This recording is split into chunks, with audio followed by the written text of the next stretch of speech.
नारायण नारायण नारायण नारायण।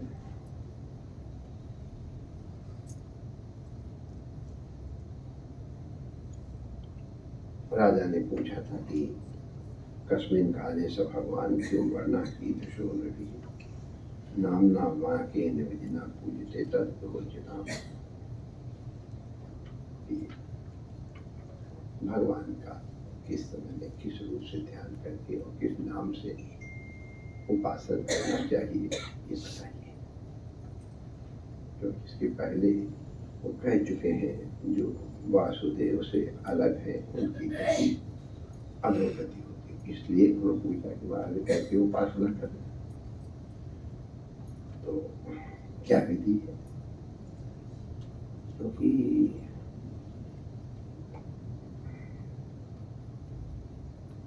विधि का उल्लंघन करके अगर होश नहीं है तो कोई बात नहीं है, यदि होश है तो विधि का पालन करना चाहिए।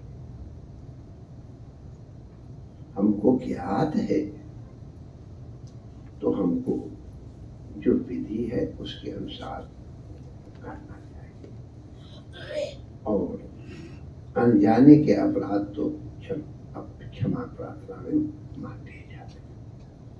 इसलिए किस विधि ना, किस विधि से नहीं, प्रेम में कोई विधि नहीं होती है, ये बात सही है नहीं। लेकिन जो पहले कहा गया वो है कि नहीं है, प्रेम है तो विधि नहीं है, और जिसको प्रेम होता है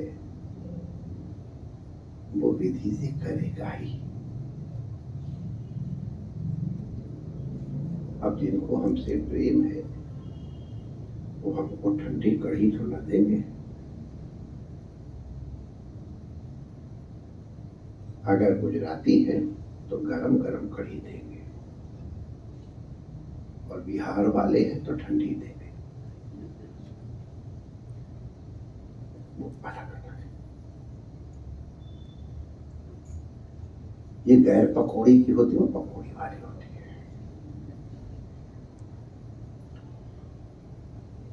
वैसे पकौड़ियाँ बहुत विधि की होती है, हमारे चतुर्वेदियों के यहाँ पकौड़ियाँ पूछो कितनी विधि की होती है, ठंडी वाली, बट्टे वाली। खैर ये जानबूझ करके ये चीजें बीच में इसलिए कही जाती हैं समय नष्ट करने के लिए, सावधान है। अगर प्रेम है माय डियर तो होश रहेगा तो विधि से करो, और जब होश ही नहीं है, अब सब लोग अगर विदुरानी की नकल करके और छिलका खिलाने लगे जाए तो खांडवी किस काम आएगी बता। इतने प्रेम से खांडवी लगाई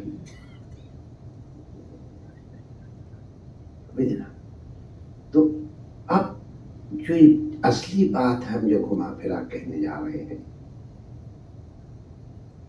सबके लिए विधि अलग अलग है। मतलब बिहार की कढ़ी अलग, गुजरात की कढ़ी अलग। तो ये बात हम लोग मान ही ली कि उपासना सबके लिए आवश्यक है, वासना की निवृत्ति के लिए, आगे बढ़ने के लिए।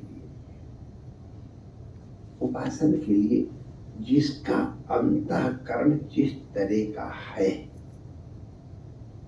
उसकी उपासना उस तरह की है तो जल्दी करेगी,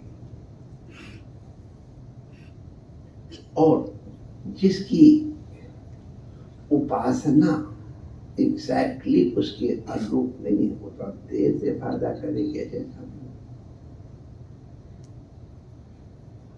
एक ही बीच में हम कह देते हैं, कई लोग हमारा इतने दिन से हम माला फेर रहे हैं, इतनी देर से हम पूजा कर रहे हैं, कुछ दिखाई तो नहीं पड़ता।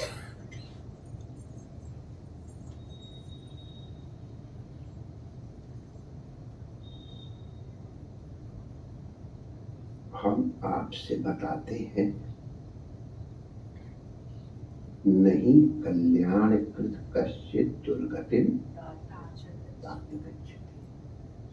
आपका किया हुआ सत्कर्म कभी नष्ट नहीं होता है, लाभ देता है। अब कैसे कितना लाभ देता है ये अपनी अवस्था के ऊपर है।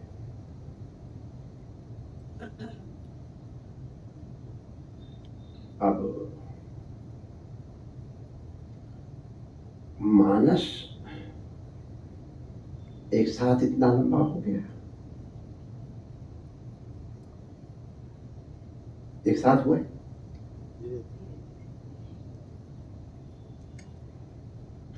एक साल बाद इतना लंबा हो गया। अच्छा, एक महीने बाद इतना लंबा हुआ, लेकिन वो कब बढ़ा है आपको पता चला?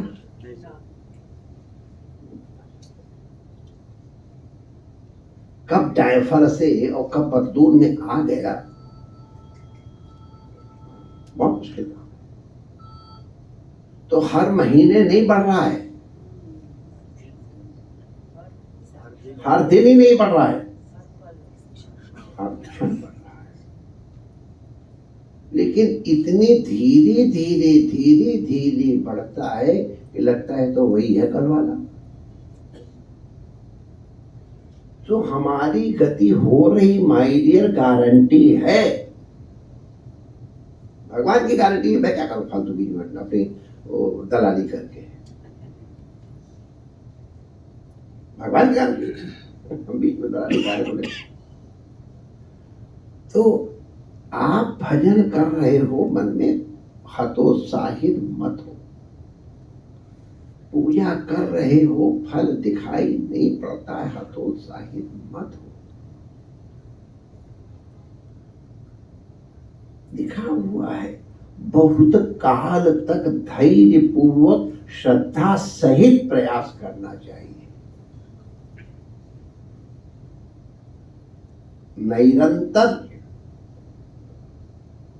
करना, श्रद्धा सहित करना है। तो पता आपको नहीं चल रहा है, 6 महीने बाद अरे ये तो इतना बड़ा हो गया, वाह वाह वाह वाह वाह वाह वाह। तो जो बाहर से आएगा उसको पता चलेगा,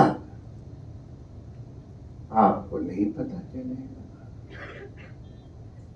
हमारी मेरठ में एक जने, उसकी भैंस का, छोटी भैंस हुई, उसको उठा के गोद में उठा के रखता था। छोटी बच्ची रखा करते थे। आप विश्वास करोगे, रोज रोज उठाते उठाते उसका ऐसा बढ़िया अभ्यास था, जब वो पूरी भैंस भी हो गई तो भी उसे पकड़ के उठा के धर देता था।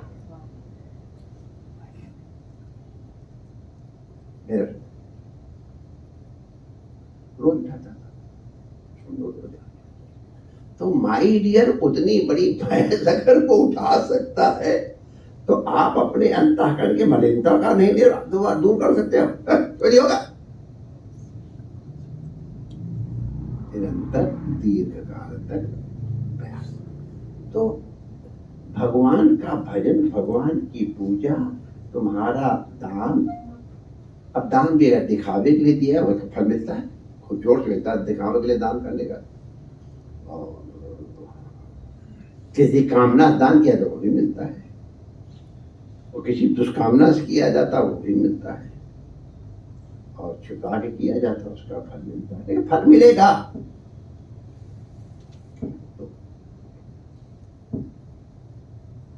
किसी किसी क्रिया का फल तुरंत मिलता है, वो जानते हैं कि वो क्रिया करो तुरंत फल मिल जाएगा 1 सेकंड के अंदर। तो माय डियर, उपासना करो। किसी ने कहा था, उनका तात्पर्य तो केवल इसी में हुआ, दृढ़ता में। अच्छा नहीं कहते, समझ जाएंगे कहाँ के लिए कहा गया है, वो उचित नहीं होगा। हम आपको वेदांत की निष्ठा कराने के लिए उपासना में भागवत के वचन के अनुसार प्रेरित कर रहे हैं कि आप वेदांत समझ पाओ। वेदांत केवल सुनने की वस्तु नहीं है, वेदांत हृदयंगम करने की वस्तु है। हृदयंगम कब होगा? जब हृदय उसको धारण करने की स्वरूप योग्यता रखता है। स्वरूप योग्यता ये अपने वेदांत का ही शब्द है। अब जैसे स्त्री में ही गर्भ धारण करने की स्वरूप योग्यता है तो वही धारण कर सकती है। पुरुष में स्वरूप योग्यता नहीं धारण कर। स्त्री में भी अगर ये लक्षण हैं इस काल में तो उसमें स्वरूप योग्यता है। उस काल के पहले और पीछे स्वरूप योग्यता नहीं, ये स्वरूप योग्यता तो स्वरूप योग्यता वेदांत श्रवण करने की, धारण करने की होए, उसके लिए जैसा हमने कल बताया था मन और विक्षेप का निवारण करना पड़ता है। अगर विक्षेप का निवारण नहीं होगा तो फिर कितना भी सुनो आवरण निवृत्त नहीं होगा। मन और विक्षेप की निवृत्ति आपके ऊपर है, आवरण की निवृत्ति सद्गुरु के ऊपर है। आप अपना होमवर्क करके नहीं आओगे तो फिर सद्गुरु सिर के बल खड़ा हो जाएगा। तो इसलिए उपासना आवश्यक है। हम वेदांत की रेखा से एक सूत भी इधर से उधर नहीं हो रहे। ये बात मैं प्रामाणिक रूप से कह रहा हूं।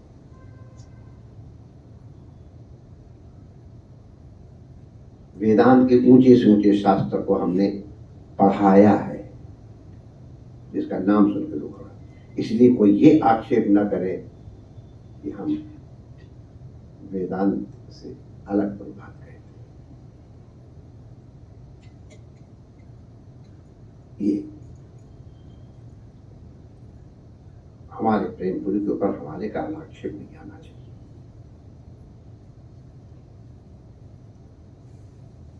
बहुत पवित्र संस्था है और इसके पर आक्षेप हमको प्रिय नहीं होगा। हमारे लिए को हमको क्या फर्क पड़ता है, यहाँ तो चिकने खड़े हैं। हमारे आरबी में कौशल होता है, जैसे थे वैसे ही होता है। ये वेदांत की बात कर रहा हूँ, प्रेमपुरी के सिद्धांत की बात कर रहा हूँ। और अगर ईमानदारी पूर्वक हो तो प्रेमपुरी जी की लाइन में कह रहा हूँ।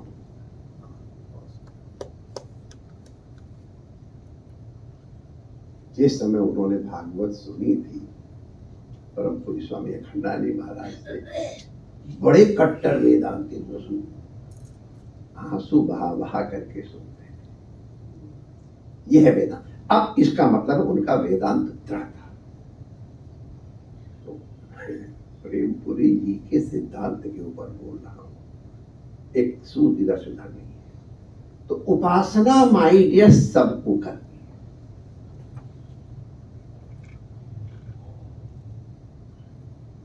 जिसने पहले कर रखी है उसके लिए कोई बात नहीं, लेकिन जिन्होंने पहले नहीं कर रखी है उनको करनी पड़ेगी। अन्यथा जो वेदांत का परम फल है वो अनुभूत नहीं होगा। शब्द से एक होता है, हमने बताया ना, एक शाब्दिक ज्ञान होता है, एक अनुभूति जन्य ज्ञान होता है। तो शाब्दिक ज्ञान शायद हो जाए लेकिन अनुभूति जन्य ज्ञान नहीं होगा। शायद बहुत बढ़िया बढ़िया बातें कह दे लेकिन अनुभव वाली नहीं आएगी। तो जिसको कृतोपास्ति और अकृतोपास्ति। तो उपासना की बात दृढ़ता करने के निमित्त और वेदांत के या प्रेमपुरी के सिद्धांत से या प्रेमपुरी आश्रम के विद्या भवन के सिद्धांत से एक सूत्र इधर उधर नहीं है। अगर कोई शंका तो मैं तो बैठा हूं, बता दूंगा। बड़े ये अपने अखबार के लिए नहीं कहा है कि ऊंचे सूचे वेदांत जिसके नाम सुन के लोग घबराते हैं, उसके ऊपर तो मैंने नाटक कर रखा है, तो ये अपने अभिमान के लिए नहीं कह रहा हूं। वेदांत हमको नहीं आता है शब्द से, अनुभव हुआ है कि नहीं हम नहीं जानते हैं, लेकिन शास्त्र का ज्ञान तो गुरुओं ने को ढकेल ही रखा है। तो शास्त्र से अलग कोई बात नहीं है।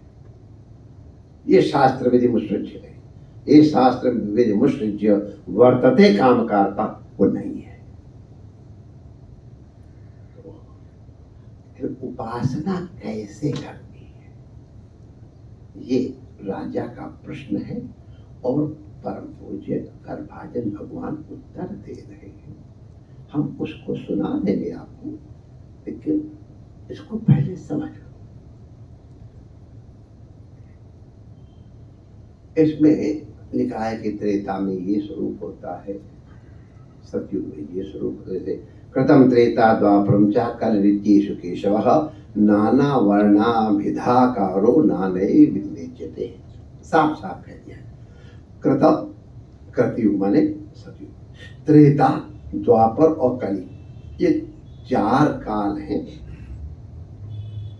इनमें केशवः परमात्मा, नाना वर्णाभिधा, नाना वर्ण के और नाना आकार का, नाना प्रकार के नाम से और नाना प्रकार की विधि से इज्जते, इज्जते माने उपासना की जाती, यज्ञ किया जाता है, ज्ञान यज्ञ भी है। इसलिए उसके अलग अलग प्रकार से यज्ञ माने उनकी उपासना की जाती है। उपासना केशव की ही है, लेकिन काल के अनुसार उसमें प्रातीतिक भेद आ सकता नहीं, आता है, दिखाई पड़ता है, दृष्ट होता है, अनुभूत होता है।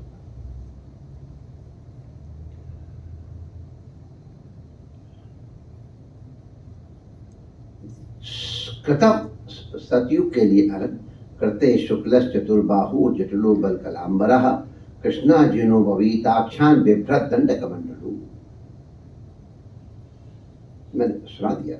मनुष्यास्तु तदा शांता निर्वैरा सुहृदा समाः यजन्ति तपसाम देवं शमेन च दमेन च हंसा सुपर्णो वैकुंठो धर्मो योगेश्वरो मलः ईश्वरा पुरुषो व्यक्ता परमात्मेति गीयते। ये सतयुग वालों सुना दिया, आपको ऊपर से बता देता हूं।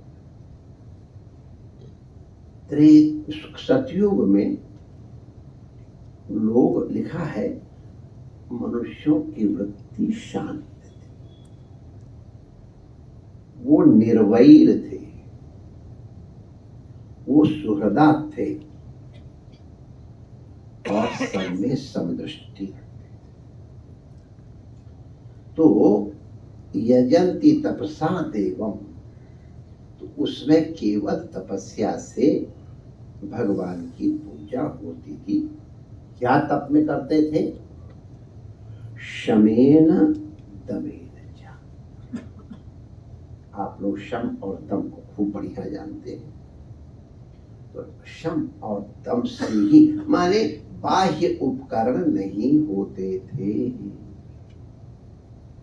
अंतर्यजन ही होता था। हंसा सुपर्णो वैकुंठो धर्मो योगेश्वरो मनः ईश्वर पुरुषो व्यक्ता परमात्मा। इन नामों से भगवान का गान किया जाता था। ध्यान कैसे करते हैं? तो शुक्ला भगवान श्री चतुर्बाहु, उनकी 4 भुजाएं, धर्म अर्थ काम, जटिला सिर पे जटाएं, वल कलाम बरह, वल कल माने ये एक पेड़ होता है गंगोत्री से ऊपर की ओर, उसका ऐसे करके छिलका निकल आता है, वो कपड़े के जैसा होता है। पहले तो बहुत होता था, हम लोगों ने उसको बहुत दुरुपयोग किया है, प्रयोग भी किया है। पंगत के लिए उसी के बैठ करके ले आया, उसको दिया, तो ले आया, उसके हम भोजन किए। इसको हम दुरुपयोग कह रहे हैं, अब नहीं मिलता है। वाह! तो भगवान का नीड्स क्या है? तो भगवान की नीड ही कुछ नहीं है। वलकल पहनते हैं, तो अब उनके लिए जरी वाली पोशाक की जरूरत नहीं पड़ी। वलकला और दंड कमंडलू त्यागी। कृष्णाजिन पहनते हैं। कृष्णाजिन जानते हो, ये वाला जो हम बैठे हैं ना, ये कृष्णाजिन है। ये काला मृग जो होता है बड़ा सात्विक होता है, और इसका जन्म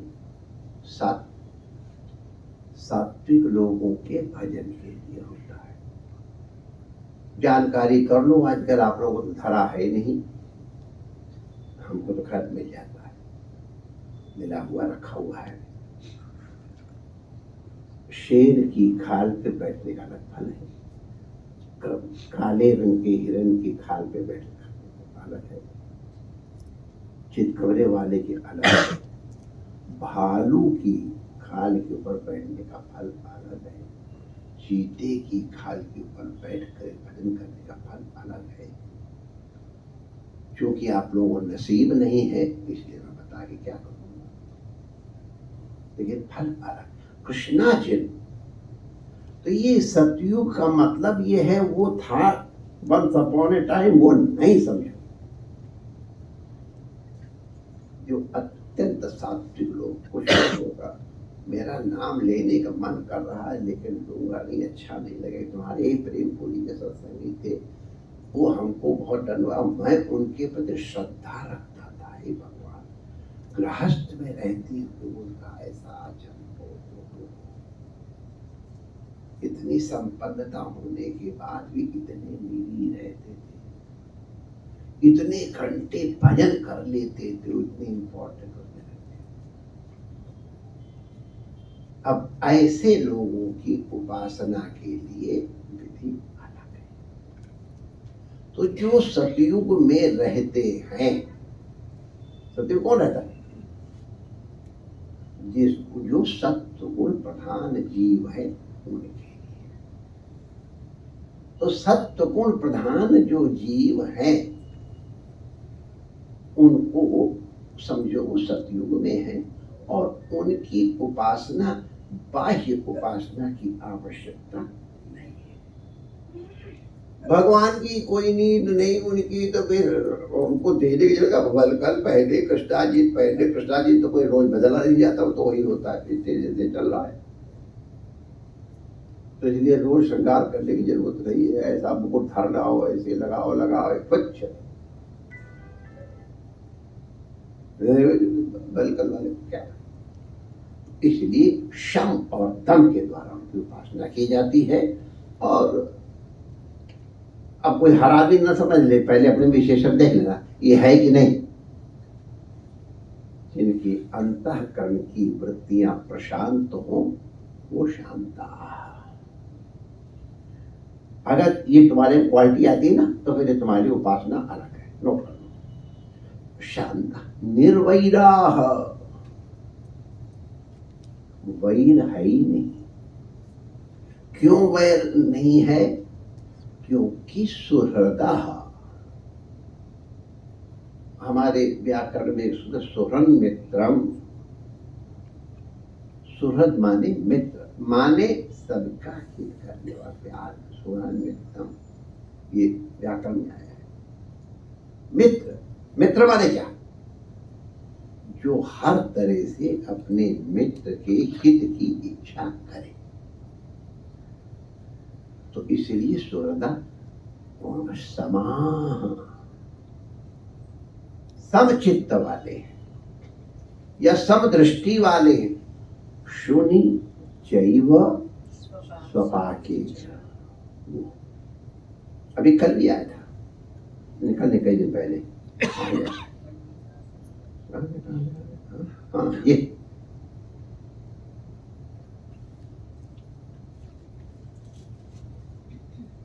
ये तु एनम विद्वता श्रद्धा सदा विमाना पशून द्रुह्यन्ति विश्रद्धा प्रेत्य खादन्ति चेतता। भगवान हर जगह हैं। लोग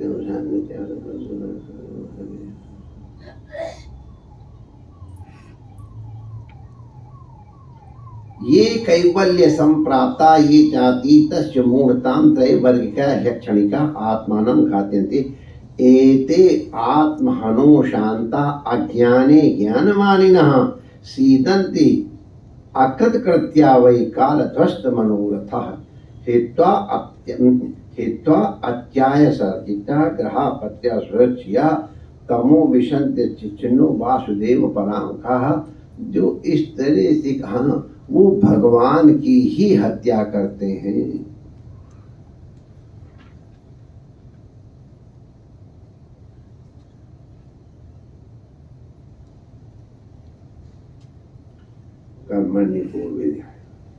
हाँ, येषां पुरुषं साक्षात् आत्म प्रभवमीश्वरम न भजन्ति अवजानन्ति स्थान भ्रष्टा पतन्त्यधः।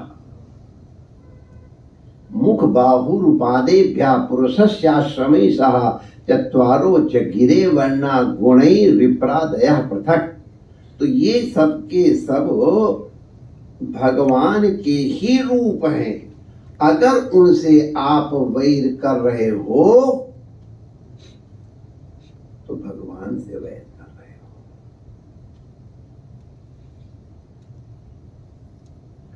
दांत से जीभ कट जाए, तुमने मेरी जीभ काटी है। कोई करता है? अपनी जीभ अपने दांत, अब क्या करोगे? दांत को तोड़ोगे छोड़ना है, दर्द हुआ। अगर कोई मिर्ची वाली पकौड़ी खाने को मिली तो बड़ी मुश्किल होती है, लेकिन दांत कोई तोड़ता तो नहीं है।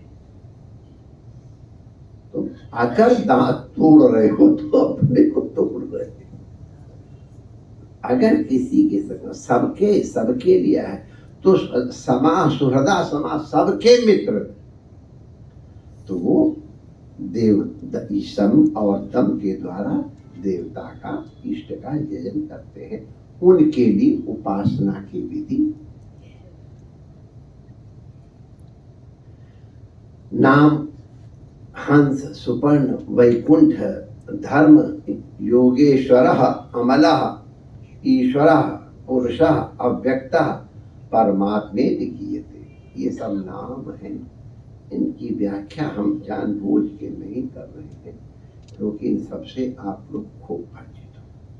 तो इन नामों से उन परमात्मा का ध्यान किया जाता है। जो सात्विक अंतःकरण वाले हैं, वो सतयुग में रह रहे हैं, उनकी उपासना इस तरह से।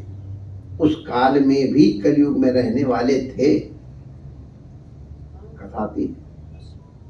और इस काल में भी जैसे हमने विस्मरण किया उनका मन से, यहाँ आकर के रोक लिया हमने, अच्छा नहीं लगेगा, व्यवहारिक नहीं होगा। यही प्रेमपुरी के सत्संगी हमारे, तो उनके लिए उपासना ये है। त्रेतायाम रक्त वर्णोसौ चतुर्बाहुस्त्रिमेखलः हिरण्यकेशस्तयात्मा शुभा वाच्युप्रच्युः। भगवान की, परमात्मा की, केशव की उपासना त्रेता में कैसे करें? तो पहले ध्यान कैसे करें? वो लाल रंग के हैं। इशारे से आप नहीं समझे, मैं बाद में बता दूंगा। लाल रंग के हैं, रक्त वर्णो असौ, चतुर्बाहु, चार भुजाएं उनकी, त्रिमेखला, उनकी 3 यहाँ मेखलाएं।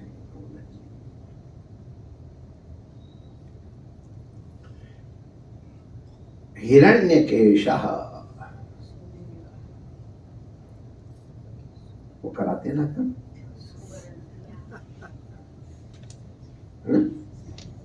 वही वाले उनके लिए चुना ये तो सुवर्ण के।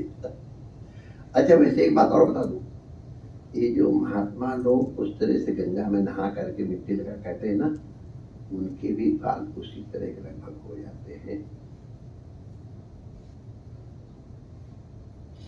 चलो, दूसरों को उदाहरण मेरे ही हो गए थे। जब रहा करते थे, राजा थे, महाराजा थे जिस समय हम, तब नौकरी पेशा नहीं थे। जब महाराजा थे तो हमारे बाल क्या बात है यार। तो हमको क्या होती लगाते हैं, उसे होते हैं पराक्साइड लगाते हैं। पराक्साइड होती है, क्या होती है? हाइड्रोजन पराक्साइड होती है ना। और उसी का नाम बदला के चमकीला सा नाम रख दिया, तभी तो बिल बनेगा। ये तो कहे तो बिल बनेगा। हमने कह दिया हाइड्रोजन पराक्साइड लगा दो।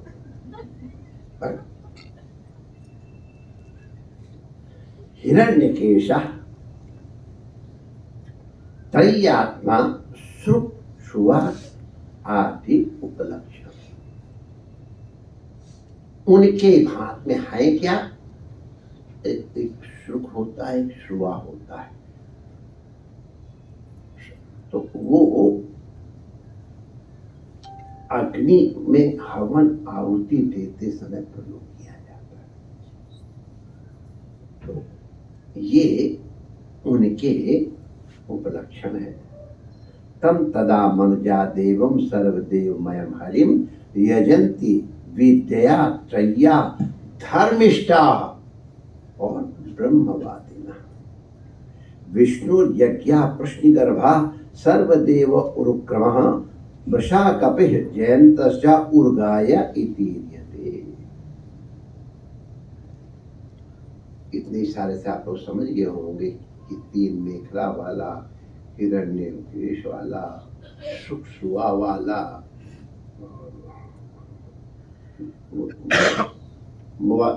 रंग वाले केश वाला माने अग्निदेव।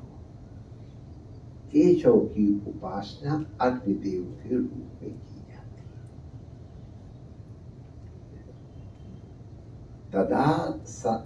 तदा मनुजा देवा सर्वदेवमयम हरिम, ये लोग भूल जाते हैं। वो जो करते हैं ना, उनको ध्यान रखना चाहिए। वही जो पहले समा कहा है, अब भी कह रहे हैं, सर्वदेवमयम हरिम। सर्वदेव में है अग्नि। ऐसा कौन है जिसमें अग्नि नहीं है? बताओ, चलो, कोई है? सब में अग्नि है। कई तरह की अग्नि है ना? कई तरह की अग्नि है कि नहीं है? क्रोधाग्नि है कि नहीं है? लोभाग्नि, कामाग्नि है कि नहीं है? अरे जठराग्नि तो सबके है। ये अग्नि तो वो भी है। इसलिए सर्वदेवमयम हरि यजंति विद्या त्रय्या धर्मिष्ठा ब्रह्मवादिनः। ये खास चीज है, इसको नहीं भूलना है। जो ब्रह्मवादी हैं, धर्मनिष्ठ हैं। धर्मनिष्ठ माने शास्त्र की मर्यादा के अनुसार चलने वाले। धर्मनिष्ठ माने क्या है? एक करना पड़ता है और एक होता है। वो बच्चों की जो नर्स होती है, वो बच्चों का ख्याल करती है और माता से ख्याल होता है। हो जाता नहीं, होता है। जाता नहीं, गड़बड़ जाएगा।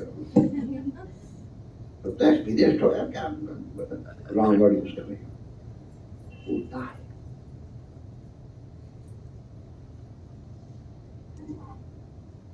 किया नहीं जाता है, हो जाता है। बस इससे अधिक नहीं बोलूंगे, गड़बड़ हो जाएगा। तो ब्रह्मवादी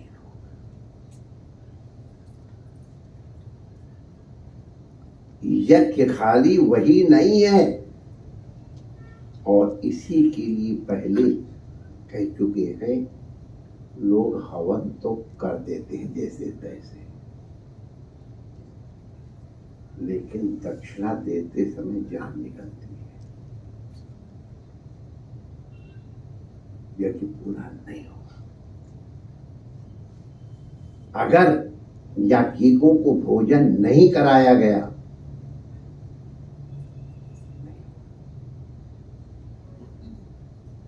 जैसे अग्नि में आहुति दी है, वैसे ब्राह्मण की जठराग्नि में भी दी है।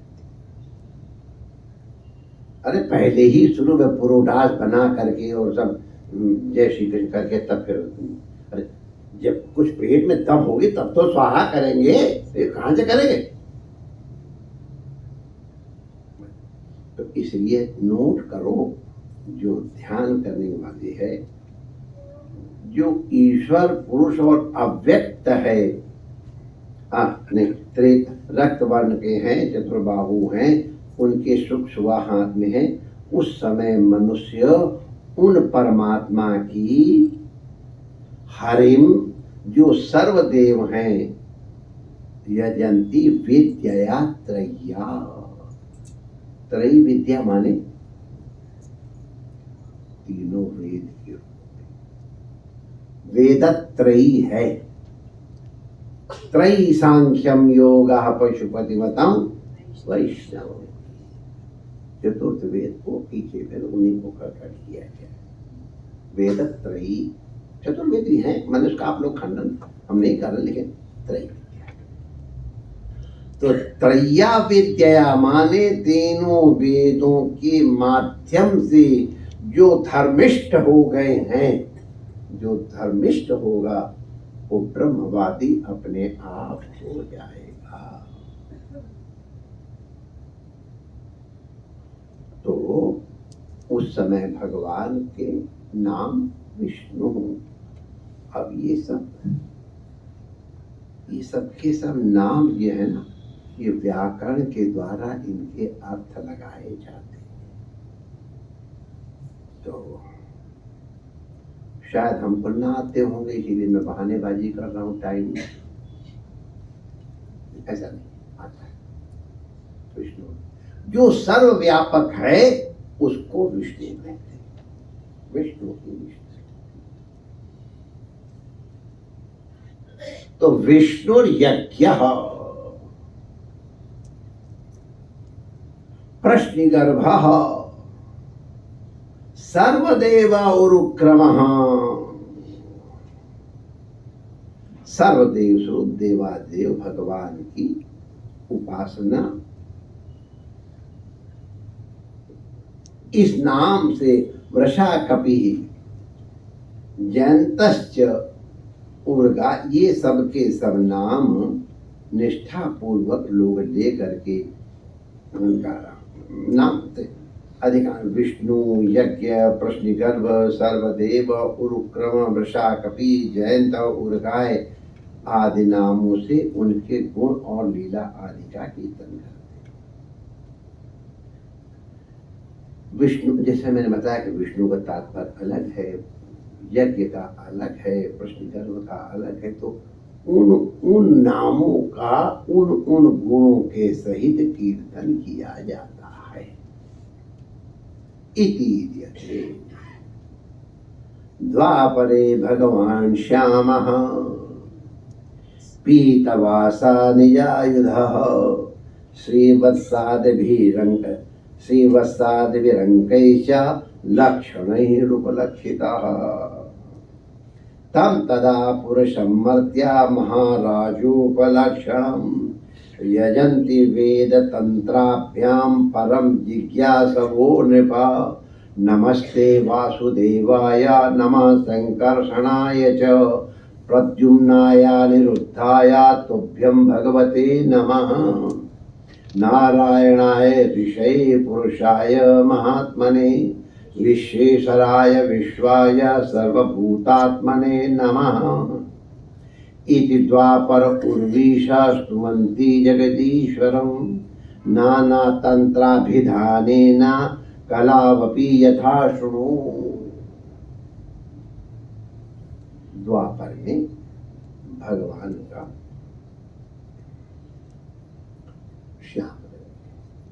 श्याम सुंदर श्री महारानी हरे राम राम राम हरे हरे कृष्णा कृष्णा कृष्णा। तो द्वापर के लक्षण हम लोग आज सुन लिए हैं और बहुतों को अर्थ लग भी गए होंगे। सब उनके ड्रेस भी बता दी, वो सब बता दिए हैं। तो उसको हम लोग नहीं तो सब गायत्री भी साफ साफ बता दिए है वो उनकी दया है। और फिर कली के लक्षण भी बता दिया, कल सुनो सुनो ऐसा कह दिया है। तो हम तभी द्वापर के ही लक्षण पे कर चर्चा कल तो हम है ना, कल उस पर फिर हम लोग। अब आपको फिर हम एक बात दोहरा देते हैं कि द्वापर कलयुग ये सब हैं, 4 आश्रम है, 4 वर्ण है, 4 सब है, चतुर्वेद है। लेकिन जो जहां है वहां है। तो जो कह रहे कि नमाज पढ़ रहे नहीं हुजूर, तो नमाज कहते नहीं, वो हुजूर घोड़ा लेने गए हुए हैं। तो बैठे तो मुसल्ला पे है, नमाज कर रहे हैं, और घोड़ा लेने गए हैं तो फिर वो मुसल्ले पर नहीं है, वो वहां है। इसी तरह से ऐसी वैसी जगहों पे जाने पर भी जो जहां होता है वो वही होता है। इसको ध्यान रखें। न जाने क्या क्या क्रिया बात जो के करनी पड़ती हैं, लेकिन जो जहां है वो वही है। इसलिए जो सत्युग द्वापर त्रेता की बातें कही, द्वापर और कलयुग में करेंगे, तो हम जहां हैं अपना इवैल्यूएशन करके ब्लड टेस्ट कर लो। अगर शुगर हाई है तो, और कोलेस्ट्रॉल हाई है तो वो बहुत ही बता दे। अगर कहीं विटामिन डी कम है तो फिर कैल्शियम, जो जो चीजें उसके अनुसार ट्रीटमेंट करना, ठीक हो जाओ। ऑस्टियोपोरोसिस से बचना है तो फिर सन का प्रयोग करो, विटामिन डी का प्रयोग करो, कैल्शियम का प्रयोग करो। हरे राम राम राम हरे हरे कृष्णा कृष्णा कृष्णा हरे हरे।